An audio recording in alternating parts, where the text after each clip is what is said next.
I'm Jessica, the Museum Guide, and today I'm at the Louvre in Paris, showing you some of the underrated objects that you might not see on top 10 lists and other itineraries. These are my suggestions for slightly off the beaten track paintings and objects that you should visit on your next trip to this legendary museum. The Louvre is one of the world's most famous museums, but it's also one of the most overwhelming. Despite going there a few times a year, I'm also guaranteed to get lost there a few times a year, and that makes planning your visit even more important. Of course, this video is also for you, even if you plan to travel vicariously from your sofa. One of the first videos I ever made was about the top 10 treasures of the Louvre, and you can watch it just above. And of course, it includes the big guns, the unmissable blockbusters, like the Winged Victory of Samothrace, the Raft of the Medusa, the Egyptian collection, and this gal here that you might recognize. But what if you want to get just slightly off the beaten track and see something a little bit underrated while you're visiting this museum? Well, I've got you covered. If you're new to my channel, I'd love to have you as a subscriber. Check out the description for ways you can support the museum guide and how you can book tours with me. Now, I'm by no means trying to say that the following pieces are true hidden gems or unknown secrets. I mean, far from it. They're in the Louvre. But when you look at a greatest hits or top 10 of the Louvre, such as my own, they don't appear. For instance, most people make a mad dash for the Mona Lisa without stopping to appreciate his sublime other works just a few steps away. Or they head to the Winged Victory of Samothrace and miss truly remarkable ancient Mesopotamian treasures. This list is here to rectify that. I've highlighted objects and paintings flashing on the screen right now that you should add to your list, even if your time at the Louvre is short. And I've kind of paired them with the most famous objects. Like, if you're interested in X, go see Y. I'm not suggesting you skip the Venus de Milo, but make sure you also make time for these fascinating pieces. If you want a video about real hidden gems or truly bizarre objects in the Louvre, let me know in the comments below. But for now, allons-y. That means let's go. Let's start with a big bang, the Mona Lisa. But of course, that's not an underrated gem. In fact, a lot of people argue that La Gioconda, as the painting is known in Italian, is overrated. Now, I don't like to yuck other people's yums. There are a lot of reasons that you might want to see a painting, and there's nothing wrong with wanting to see one simply because it's famous. For the whole story about the Mona Lisa and why it's a household name, watch my original top 10 video. But the number one question I get as a guide and a Louvre lover is, what should I see instead of the Mona Lisa? Well, one of the most obvious answers is to simply turn around, and you'll see the magnificent and massive Wedding at Cana, which is going to be in this video coming up later on. But the other most obvious answer is to leave room 711 of the Denon wing and head instead to Le Grand Galerie, room 710, the Hall of Italian Paintings, and head to see the other Leonardo works on display. Yes, the Mona Lisa is but one of the Louvre's collection of Leonardo da Vinci's work. As you can see here, there are far fewer people standing around. There's no cordoned off queues like you'll find in front of La Gioconda. But these are just as interesting. Here we have 4 other paintings by the Italian polymath.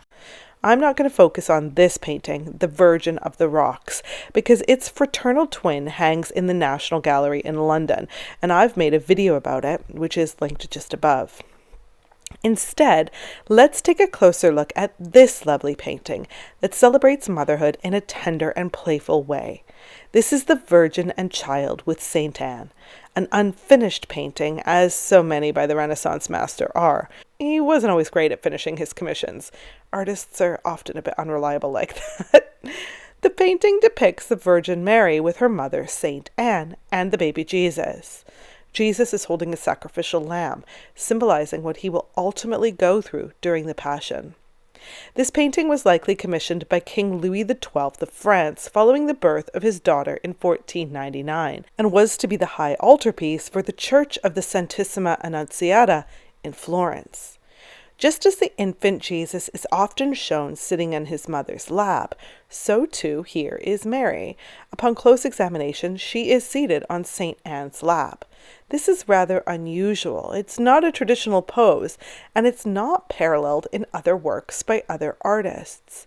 This does, however, signify that Anne is the mother figure, despite a lack of other visual age clues to show that one woman is the other's senior.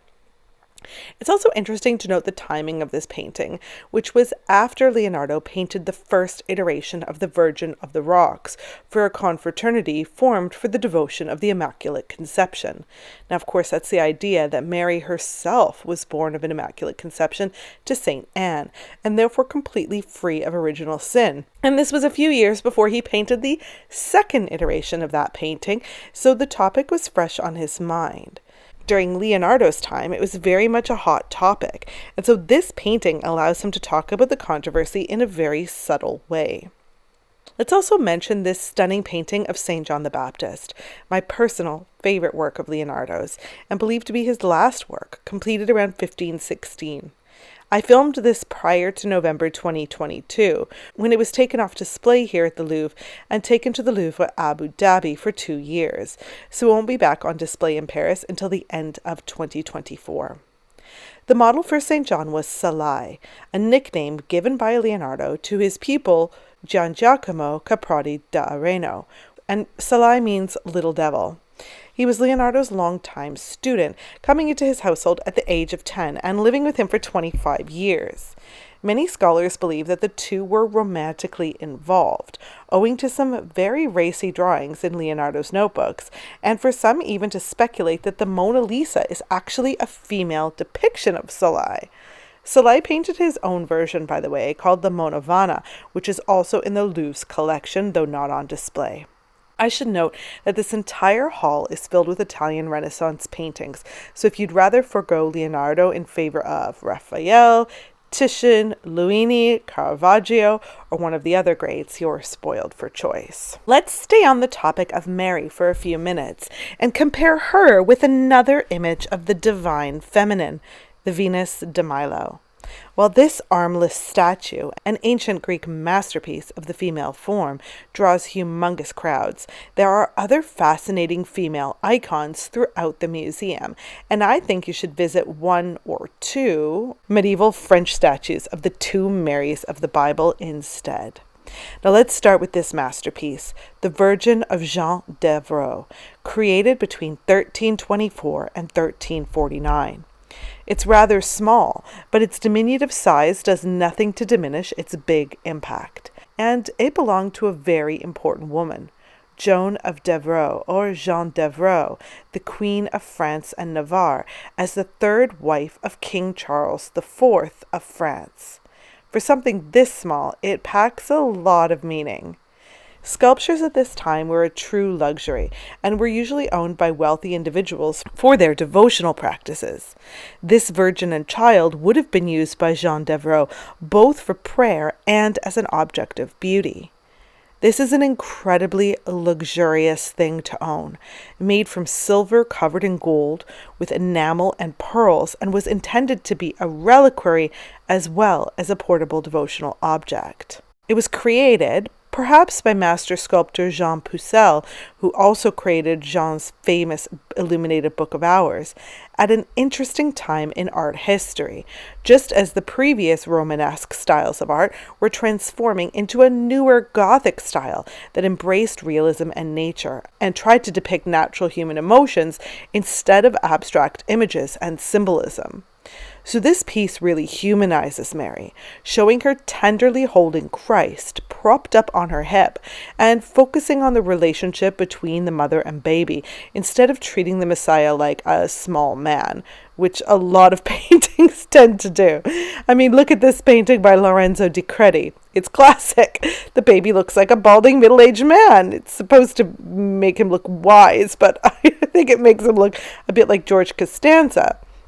But here in this sculpture, the baby is reaching up to touch Mary's mouth, something that real babies love to do. In his other hand, the baby Jesus holds a pomegranate, a symbol of the resurrection. Just like in Leonardo's work, this foreshadows the suffering at the end of his life.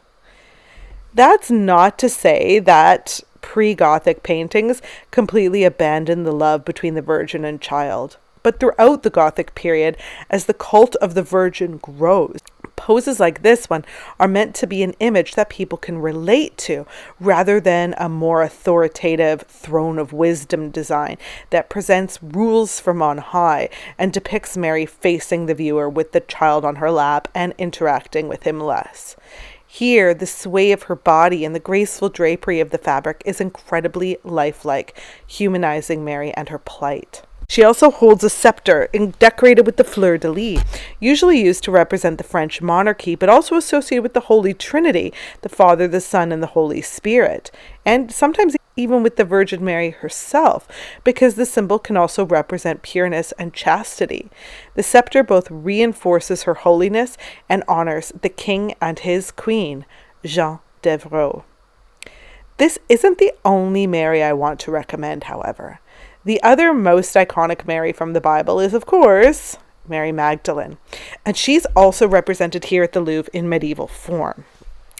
Sadly, I haven't been able to see this sculpture the last 2 times I've been at the Louvre.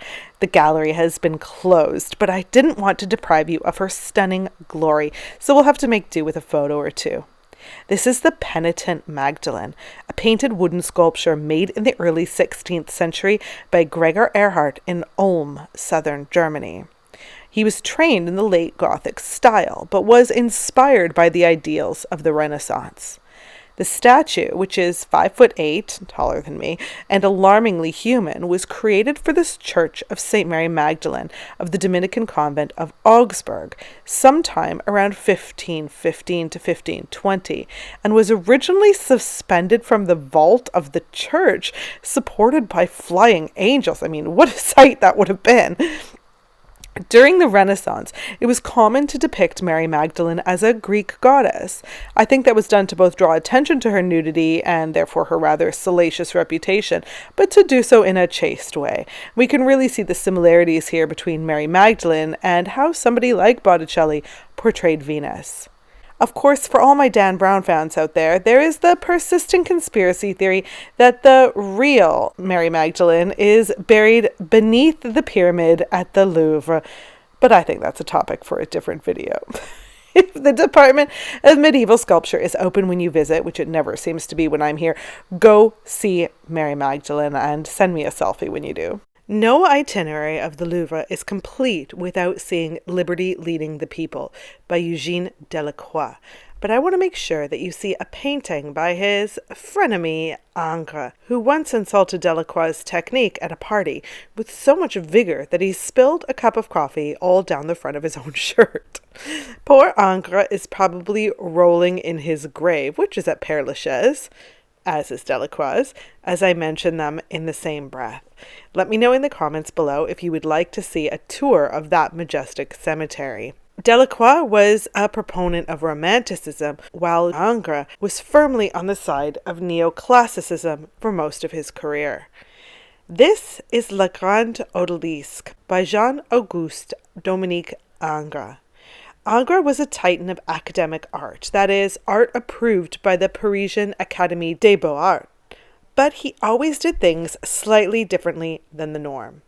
This painting was commissioned by Queen Caroline Murat of Naples, Napoleon's sister, so when it came time to deliver, Ingres had to impress.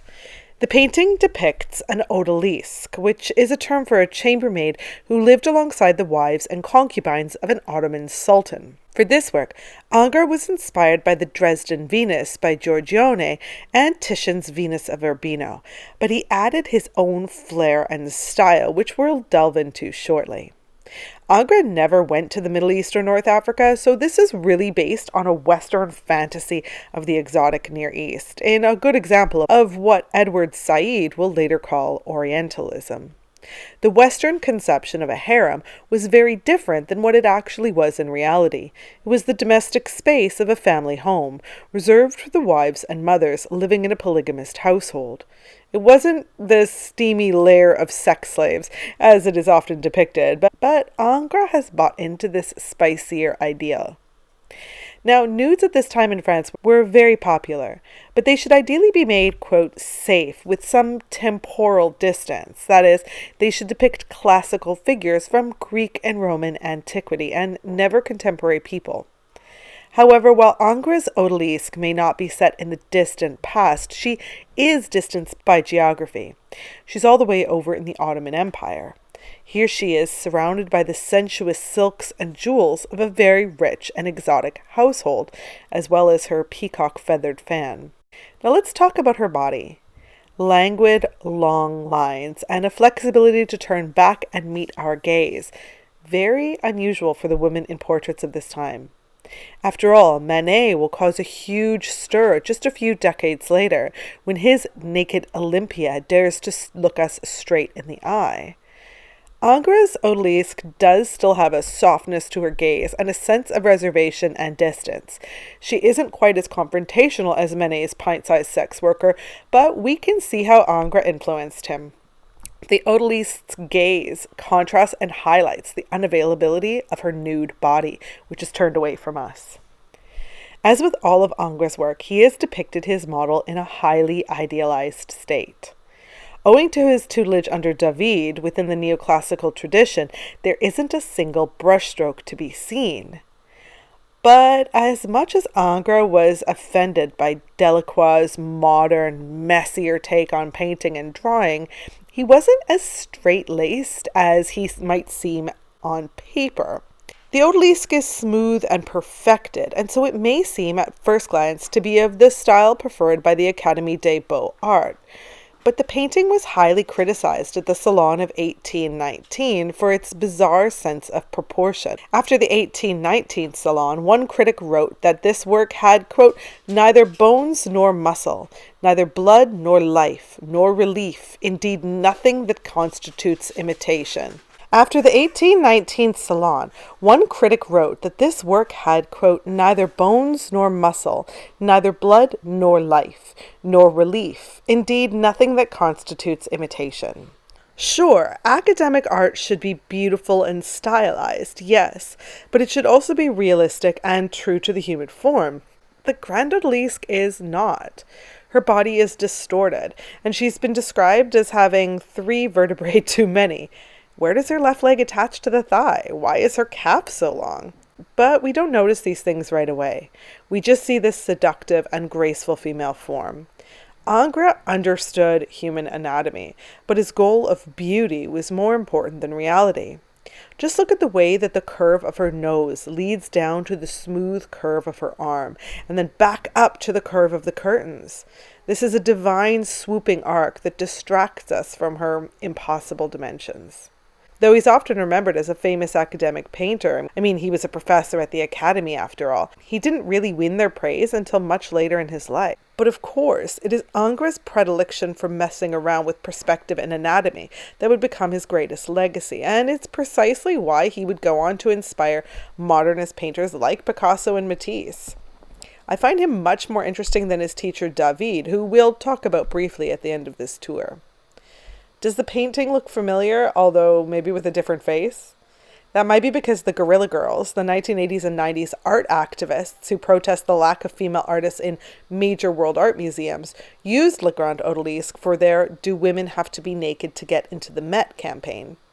If you want to see another of his most famous pieces, La Source, and learn more about the Salon and the Academy, watch part 1 of my 3-part series on the Musée d'Orsay. I'll also bring Ingres up a couple of pieces from now as we talk about a beautiful sculpture by Canova.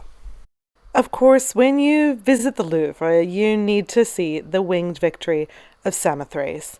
I don't recommend you skip it. But if you think that the Nike at 2200 years old is old, well, this is going to knock your socks off.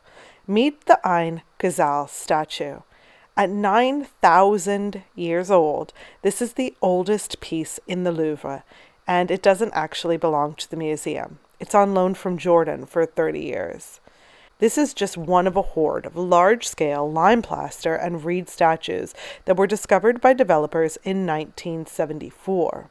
They were building a highway connecting Amman to the city of Zarqa and unearthed these remarkable objects in an area that we now know was a 10 to 15 acre site inhabited between the 7th and 5th millennium BCE and was home to around 3,000 people at its heyday.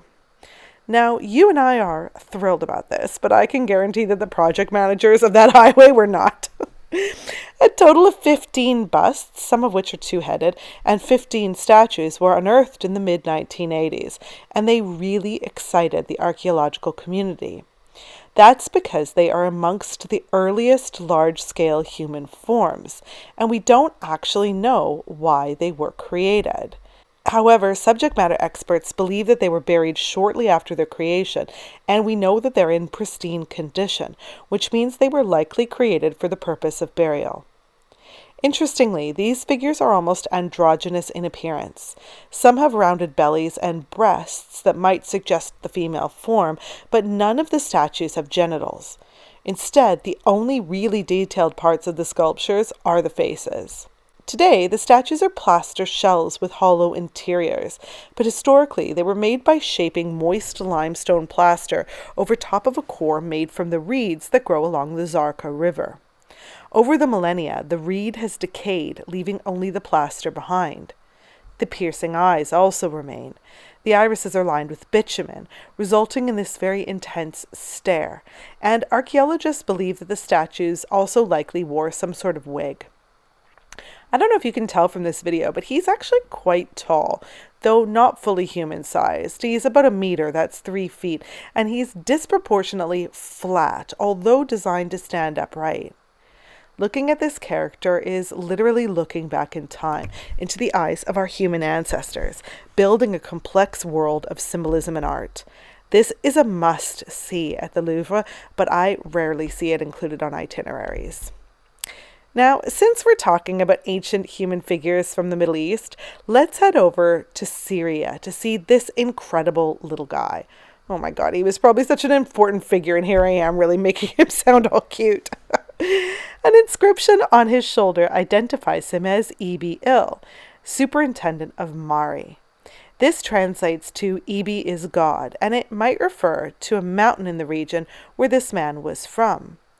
The figure was discovered in 1934 in 2 pieces by Bedouins who were burying a loved one. They accidentally came upon the ruins of an Ishtar temple in the ancient city of Mari.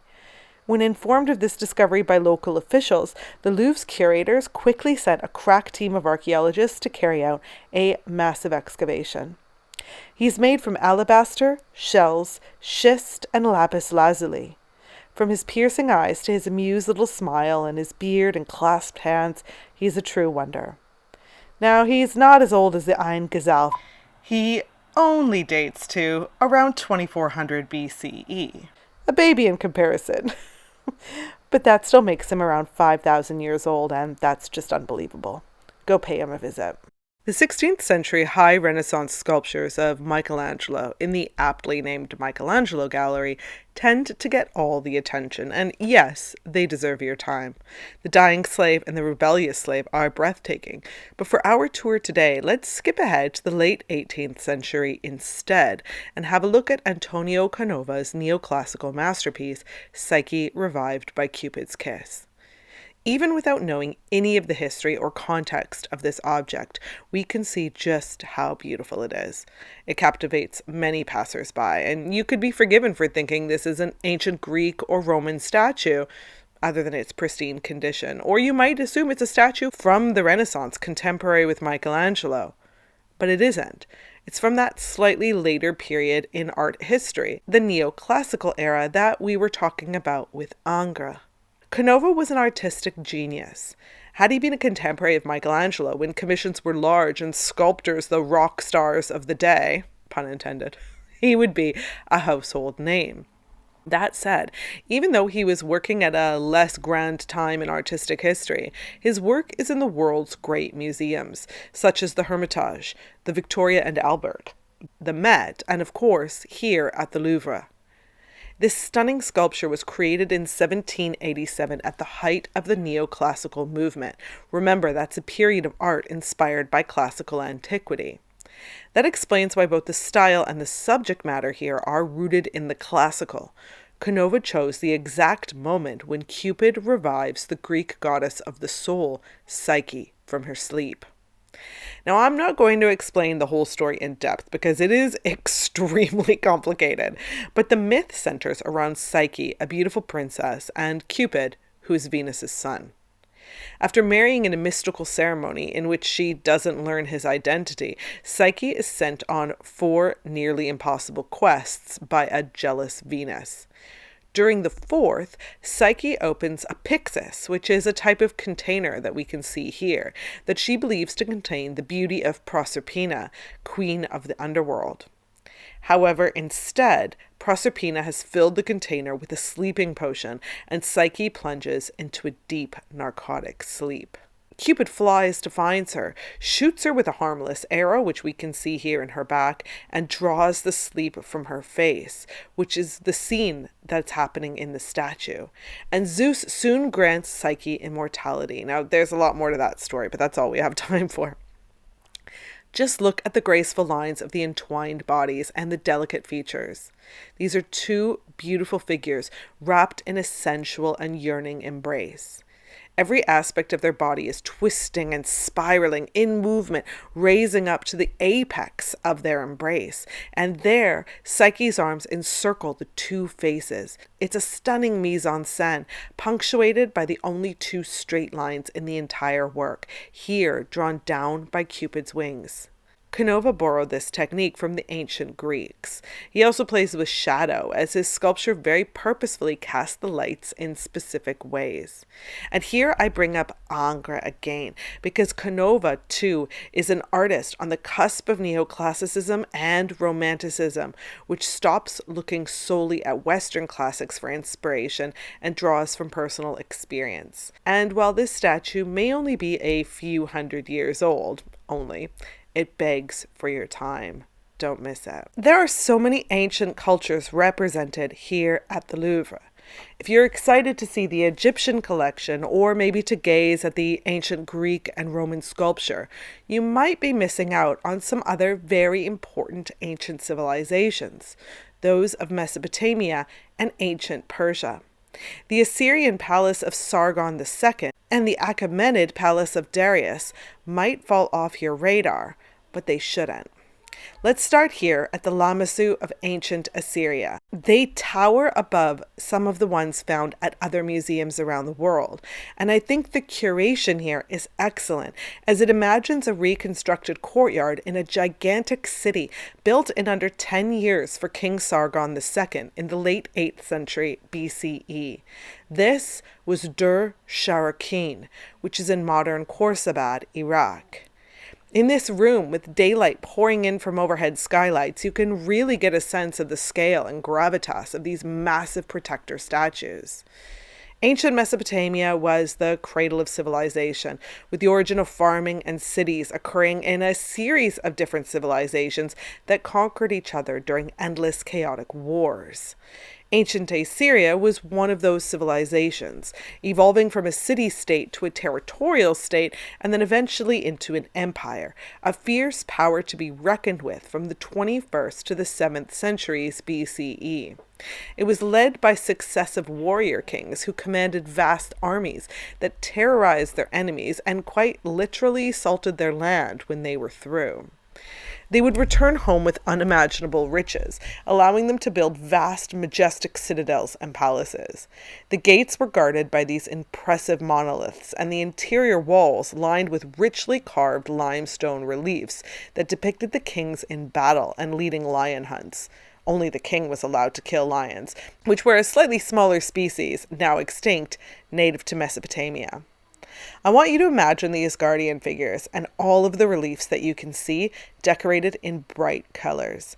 This was Sargon II's unfinished palace, and he also had palaces like this one at Nimrud and Nineveh. These Lamassu stood at the gates. They're bulls with the heads of the king, and sometimes lions' heads with the wings of an eagle. And while they are enormous, they would have been dwarfed by the massive structures around them. They were each carved out of a single monolithic stone, and moving them was quite a feat. So much so that some of the reliefs actually depict scenes of moving the stones. That's really meta kind of piece of art. Let's take a closer look at the Lamassu here and at some of the exquisite details. He bears the face of the king, and I love the stylized ringlets of his beard, as well as the rosettes on his crown, topped by a ring of eagle feathers. His double horns curve up over his forehead in what is undeniably a phallic design. The entire design kind of calls Art Deco to mind. You can definitely see the influence that these objects had on later art movements. Now, this is undoubtedly their most quirky feature. The Lamassu are meant to be seen from both front and profile, and so they have one too many legs. And what legs they are, veined and muscular. From the side, he's in stride, moving forward. But as we approach, he is solid and imposing. This is an early sort of perspective, giving us a 3D experience. It's a combination of imagination and realism, but they all reinforce the great power of King Sargon II, who died in battle in 705 BCE, and his body was never recovered. Some began to view his disappearance as mystical and evidence of a divine punishment, and so his son and successor, King Sennacherib, decided that Khorsabad, which was still unfinished, was cursed, and instead established his capital in Nineveh, where he was already acting as regent. The site was gradually lost to the ages until 1843, when Paul-Émile Botta, the French vice-consul in Mosul, led groundbreaking, another pun intended, excavations here, and really kick-started the entire field of Mesopotamian and Near Eastern archaeology. Now, I've spent a lot of time talking about the Lamassu and the Palace of Sargon II, but there is another place I want to suggest in the Louvre, the Palace of Darius from Susa in ancient Persia near the modern city of Shush. The Louvre's Persian holdings are sadly under-visited, especially when you consider how visually arresting they are. These artifacts come from one of two major palaces built by King Darius, the other being the far more famous Persepolis. It's impossible to not feel awestruck as you gaze up at this capital made from two bulls' heads. This is an unusual design for a capital, that is, the crowning section of a building's columns. Darius the Great ruled from 522 BCE until his death in 486 BCE. He ruled over vast areas of the Middle East and North Africa and tried to rule over ancient Greece, but his army were repelled against all odds. You can see some of the Greek influence in the columns. This one capital is awe-inspiring, but imagine 36 of these topping enormous columns in a massive hall, with the notch between their two backs supporting the heavy roof. You get an idea of the scale of this royal architecture, a scale similar to the palace of Sargon II, who we've already spoken about. These are carved out of stone rather than mud brick, which most of the palace was made of. Sadly, late 19th century French archaeologists didn't immediately realize the importance of this mud brick, or they were unable to distinguish it from the earth, and much of it was destroyed. We can also see that this glazed tile survives, depicting sphinxes, griffins, and guards, many of them very similar in form to the Lamassu that we've already seen and spoken about. It's just fascinating to see the similarities and the differences between the Persians and the ancient Assyrians. These two empires deserve your attention, so don't miss them. Géricault's The Raft of the Medusa is my favorite painting in the Louvre. Well, it's amongst my favorites. It's a visually arresting French painting that tells a dark and macabre tale. However, there's another eye-catching French painting that I also think you should go see. This one tucked away with the Northern Renaissance paintings in the Richelieu wing. This is Gabrielle d'Estrées et une de ses sœurs, or Gabrielle d'Estrées and one of her sisters. I'm not proud to admit that in my head, I've always called this painting the Nipple Sisters, and you can clearly see why. So it was painted by an unknown artist around 1594, and it's thought to be the work of a painter from the Fontainebleau school. The painting depicts Gabrielle d'Estrées, mistress of King Henry IV of France, also known as Henry the Great. He looks like quite a happy chap, probably because he has a mistress or two. He was originally a Huguenot, the only sitting French king to ever be a Protestant, and he narrowly escaped execution during the St. Bartholomew's Day massacre in 1572. And his religion sowed unrest in the populace during 30 years of religious wars in France. However, Gabriel convinced him to convert to Catholicism in 1593, just 1 year before this painting was created. He famously said, "Paris is well worth a mass," winning him the adoration of his subjects and a lot of side-eye from Protestant Queen Elizabeth I over in England. But this act of conversion helped end decades of war. Now in the painting, Gabrielle sits in the bath holding a ring, and her sister, Julienne Hippolyte Josephine, also in the bath, reaches over and pinches her right nipple. It's a curious painting that is confusing at best and downright incestuous at worst, but what does it mean? Well, since we don't know exactly who painted it, we actually don't know their intended meaning, but there are a few competing theories. The most traditional theory is that this nipple-tweaking gesture acts as a symbolic announcement that Gabrielle is pregnant with Henry's child, César de Bourbon. In that case, the ring she is holding is Henry's coronation ring, a gift to show his affection, and the woman in the background is sewing a layette for the baby. There is also another later version in which the wet nurse feeds the infant César, the first son of the couple. In a way, this evokes the Madonna lactans, a common depiction in the Middle Ages and into the Renaissance of the Virgin Mary feeding the baby Jesus. The breast, specifically the nipple, is symbolic of her role as the mother of the king's children.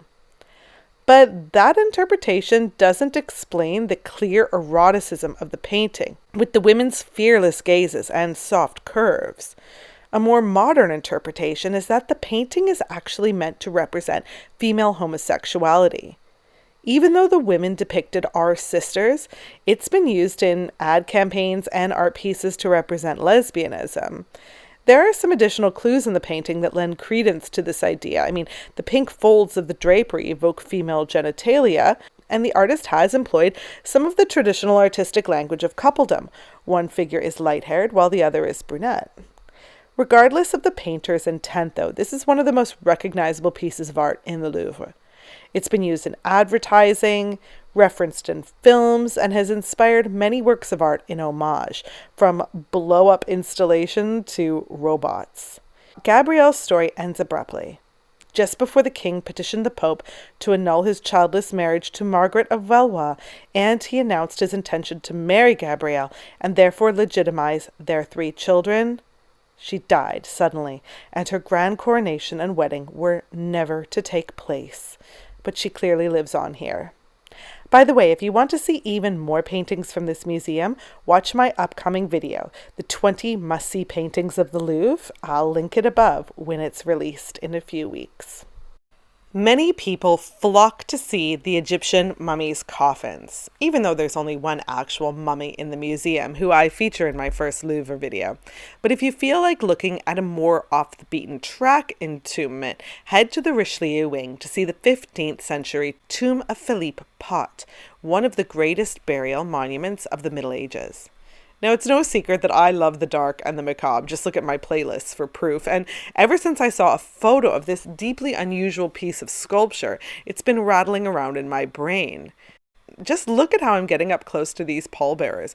They're life-sized, and there's something deliciously creepy about how you really have to get down low to peek up into their hoods and see their surprisingly detailed faces. Philip Pot was an important Burgundian military leader and diplomat, and he wants you to know that, even in death. He wanted a spectacular burial, which was to be at Chapelle Saint-Jean-Baptiste in Citeaux Abbey, Dijon. So he started planning this monument 13 years before his passing, when he was 52 years old. No normal effigy would do. No, Pot is recumbent on the slab, hands raised in prayer, wearing his armor and a heraldic tunic. He is surrounded by 8 mourners called pleurants. They add to the gravitas and somber tone of the burial and remind us that we too should feel deeply sorrowful at Pot's passing. This monument was one of the last of the Burgundian-style tombs, with characteristics that include the deceased having natural faces, open eyes, and angels above their heads. His skin is lead white, ashen, with details painted on with vermilion. His head rests on a stone cushion, and he is dressed in silver armor atop a tunic, a knight's helmet, and a gilded breastplate. At his feet is one of my favorite features of a medieval effigy, a faithful dog representing loyalty and fidelity. Okay, some historians think that this was a lion that was badly damaged during a shoddy 19th century restoration, but dogs are much more common. There are quite a few here on the effigies of the Knights Templar. By the way, I've already filmed the Knights Templar Church, so let me know if you're interested in a video about the conspiracy theories and fascinating history of that legendary London institution. We can see these detailed inscriptions all around the sides of the slab, which emphasize Pot's achievements and tell us about his impressive social standing, such as being a Knight of the Golden Fleece, though that was stripped from him after his allegiances were questioned. The entire piece is made from lead, gold, and limestone, and even though we don't know for certain who made it, it's usually ascribed to Antoine Lemoiturier, just based on materials, timing, and similarities to his other known works. Philip the Bold, the Duke of Burgundy, who Pot worked for as a chamberlain, also had a tomb like this, and the two of them are described by art historians as the most magnificent tombs of the late Middle Ages. So why isn't it still in the church it was created for? Well, it was really common in the 18th and 19th centuries for European churches to clear out old monuments to make way for new seating and memorials and modernize a bit. The Victoria and Albert Museum is actually full of Gothic bits and pieces from churches all across the continent. But that isn't the case for this morbid tableau. This was actually stolen during the French Revolution and was eventually placed in a private garden in Dijon in the 19th century, before becoming a part of the Louvre's collection in 1899.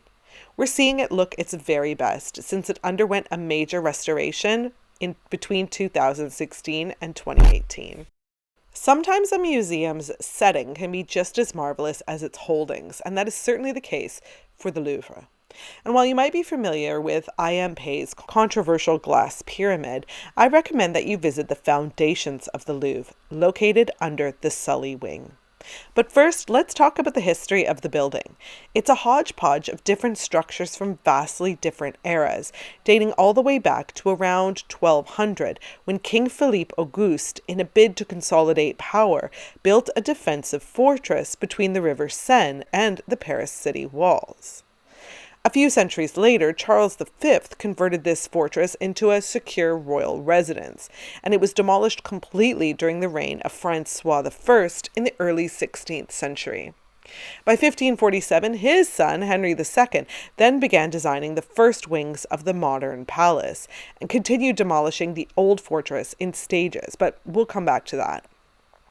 In 1564, when her son Charles IX was king, Catherine de' Medici started building the more comfortable Tuileries Palace and gardens outside the city walls. And then Henry IV, you know him, of course, the boyfriend of Gabrielle d'Estrées, connected this palace to the other palace. Louis XIV was the last king to use the Louvre as his royal palace, but he felt stifled here, and he moved to, you guessed it, Versailles. The building sat mostly empty until 1793 during the French Revolution, when the Musée Central des Arts opened in the Grande Galerie. Eventually, more galleries and the Arc de Triomphe du Carrousel were added by Napoleon. He needed them for all of his plundered art and loot. And Napoleon III finishes everything off to the building that you visit today, with one exception. And that is, of course, the glass pyramid I mentioned already. It was completed in 1989 by Chinese-American I.M. Pei, referencing the Grand Egyptological Collection at the backbone of the Louvre's history, and it still divides people to this day. You either love it or you hate it. I love it. I think it's beautiful, and it's a wonderful juxtaposition with the older palace structure, bringing the building into the 21st century, but with clear glass that doesn't alter your view of the surroundings. But what about the medieval section built all the way back around the year 1200? Well, in 1984 and 1985, excavations unearthed the castle keep, walls, and moat from the Louvre fortress of Auguste Philippe. As I mentioned, they were demolished in the 16th century, but most of the moat was filled in, so it survives. It just had to be dug out again. You'll find a large exhibit about the excavation project itself right next to the Egyptian collection. And surprisingly, many visitors don't even know that this is here and that it's possible to visit. We can see the foundations of the Grosse Tour, or the keep, the Grand Tower, here. It was a fortress and arsenal and was 30 meters high and 15 meters across in its heyday. These foundations are all that survive. You should also keep an eye out for job marks on the walls. At first glance, you might think that this is medieval graffiti of the type so common in palaces and cathedrals, but these marks serve a different purpose. They were made by different workers to keep track of their pay, so you can see that they are different shapes, like this hook. The stonecutter could point to the stones he had worked on and tally them up. So yes, while the museum holds many archaeological treasures, it is an archaeological treasure in its own right. All right, we've come to the last suggested swap on our underrated Louvre tour today. Instead of the coronation of Napoleon, which is an alarmingly massive canvas of epic proportions, I recommend that you go and have a look at the wedding at Cana. Now look at the seething mass of people. What are they craning their necks to see? The Mona Lisa, of course. But that small canvas is not alone in this very large room. No, the lucky few will actually turn around and marvel at this painting instead. This is The Wedding at Cana by Renaissance painter Paolo Veronese, and it's the largest painting in the Louvre. Let's have a really good look at it. This painting depicts the biblical story of the wedding at Cana, during which Jesus famously converts water into red wine. That happens in John 2:1 to 2:11. This is a style of late Renaissance painting called mannerism, which exaggerates the ideals of the earlier Renaissance. Veronese, along with other Mannerist painters, was highly influenced by the harmonious compositions of Leonardo, Raphael, and Michelangelo. Mannerism, which comes from the Italian maniera and basically just means stylish style, is all about painting idealized human forms rather than realism. That means that some perspectives get flattened or drawn out in order to create the most artificially beautiful subjects, often in lurid acidic colors, like you can see in fellow Mannerist Titian's works. And also, remember, Ingres was inspired by Titian. That brings us to the wedding at Cana. Veronese is having a great time with this most iconic of biblical stories, creating a fun extravaganza of color and symbolism and hiding his contemporaries and friends amongst the cast of characters. The painting was originally commissioned by Benedictine monks for the San Giorgio Monastery in Venice, and part of his payment was a barrel of wine, which I approve of. Veronese painted it with the setting in mind, but it was eventually looted during Napoleon's sacking of Italian art, yanked from the walls of the refectory by his soldiers in 1797, and it's been here in the Louvre ever since. This entire painting is filled with winks and nods to the contemporary 16th century viewer. We can see the water into wine miracle of Jesus' time, but with the grandeur of a 16th century Venetian banquet, where every dish was dripping with opulence and meant to symbolize wealth and power. Veronese also mixes period-appropriate Greek and Roman classical architecture with contemporary Renaissance-era architecture. Down here, we can see Veronese having some fun. He's made some of the musicians playing at the feast into himself and his friends, the key players of the Venetian school. You've got Veronese playing the viola da braccio, Jacopo Bassano playing the cornetto, Tintoretta playing the viola, Titian playing the violin, and standing beside Titian is poet Pietro Aretino. While the musicians play, there is an hourglass in front of them, referencing the futility of vanity. The wedding guests are even more wild. They are not biblical figures. Instead, they're contemporary world leaders and royalty. Eleanor of Austria, Francis I of France and Mary I of England, Suleiman the Magnificent, the 10th Sultan of the Ottoman Empire, and the Holy Roman Emperor Charles V, and many other poets, jesters, and dignitaries that would have been instantly recognizable to the well-heeled Venetians. It reminds me of one of these paintings that I would look at in poster shops in the 90s and never actually buy. The guests are awaiting the wine service after dinner, and they're all depicted in the then fashionable costumes of the Ottoman Empire. We can see the Virgin Mary, Jesus, and some of the apostles seated behind and above the musicians. They're in the place of honor where the bride and groom should actually be at the center of the table. The newlyweds sit at the far end of the table's right wing, easily mistaken for guests. Look closely at the porter serving more meat here. Despite the fact that the guests are now eating dessert, the way Jesus is positioned under the carver's blade is meant to remind us of his sacrifice as the Lamb of God, which is something that we saw all the way back at the very beginning of our tour today in Leonardo's painting of St. Anne, the Virgin, and the baby Jesus. Now this is the perfect place for us to end our tour, seeing interesting alternatives on your next visit to the Louvre. Well, that's the end of our tour today. Tell me if I missed anything in the comments below, and of course, always remember to like and subscribe. I'll see you the next time I'm at the museum.